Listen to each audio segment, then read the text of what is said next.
এই যে এক ছাপরি অভিনেতা তার যে ওয়াইফ সুইসাইড করলো, এটা একটু বেশি বাড়াবাড়ি হয়ে গেল না? আপনি তো জানতেন যে আপনি কাকে বিয়ে করেছেন এবং আপনার স্বামী সে কোন জগতের মানুষ।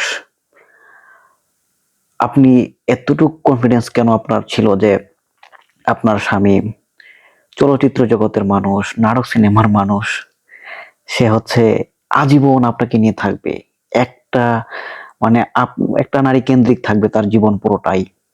এই ভাবাটাই তো অন্যায়। আপনি আত্মহত্যা করে ফেললেন, বাপ রে বাপ, কি একদম মানে আল্লাহর ওলিকে আপনি বিয়ে করছেন, সে আজীবন আপনার প্রতি মানে থাকবে, অন্য কোনো মেয়ের দিকে সে তাকাবে না। এটা একটু বেশি বাড়াবাড়ি। আপনার চিন্তাতেই ভুল ছিল, আপনার ডিসিশনটাই ভুল ছিল। আপনি যেহেতু এরকমটা মেনে নিতে পারবেন না, আপনি বিয়ে করার আগেই ওই ধরনের মানুষকে বিয়ে করা উচিত ছিল।